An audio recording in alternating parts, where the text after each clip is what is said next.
Welcome to a TRE session. Here I am seated. I've done this a couple times now, and I plan to do it a lot more. If you've mainly been lying down for your practice, I recommend trying seated if it ever arises an option for you that sounds like it might be fruitful. Standing is another alternative option, which I've also done a couple times. And with the seated, generally we raise our heels, and I'll just say I'm in a bit of a low chair. I think it might work a bit better in a higher chair.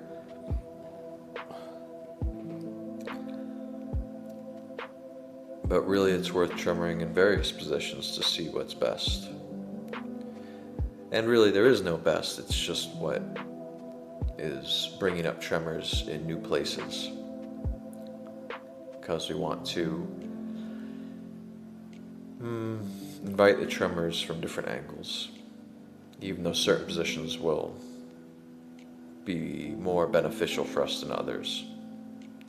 So lifting the heels, and this is a movement that's been doing a lot for me, where I will curl my pelvis, tuck my pelvis under slowly, and let the spine follow the head, the neck, the upper spine, angling down a bit, and then reversing it, untucking the pelvis all the way, and neck extending up.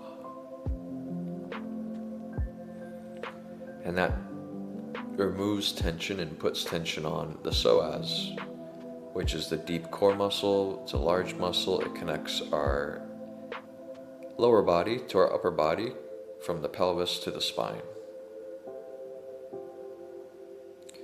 and gets tremors for me going.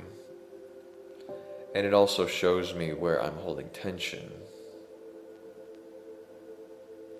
It shows me that I can actually relax my trunk, my psoas. And it really does a lot for those deep trunk muscles, which we're feeling all the time, we're using most of the time, and yet we might not be aware of because they're deep. We tend to be aware of more shallow muscles in our body, and yet the deep ones, ironically, are the more significant in pulling our structure this way or that. And generally our deeper muscles have more leverage than the more superficial muscles. Now here I'm screaming. This new position has me vocalizing more than normal.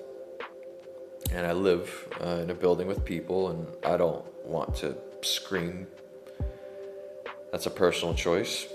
You can choose to do that if your situation, you feel good with it, with vocalizing like that. And I'll speak a bit about vocalizing, because that's an important part of tremoring, in my view, and releasing trauma.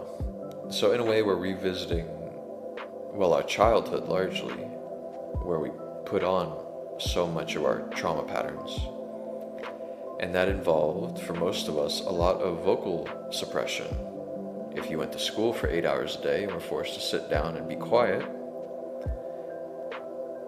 or if you were in the store screaming and your parents told you can't do that, you can't just scream out in public, or if you were told to be quiet in your house because you were annoying, then there's vocal suppression, vocal repression, and emotional repression around that topic.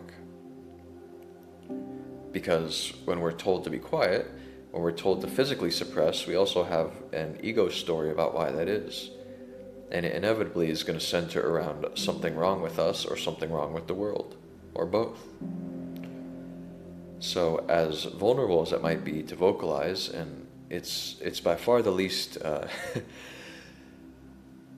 enjoyable part of the practice. It's most challenging for me. It's really edgy for me, because there's a lot there. And I'm afraid of opening that up.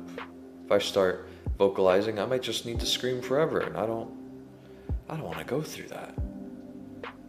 But if we're intent on healing ourselves, and if we continue tremoring,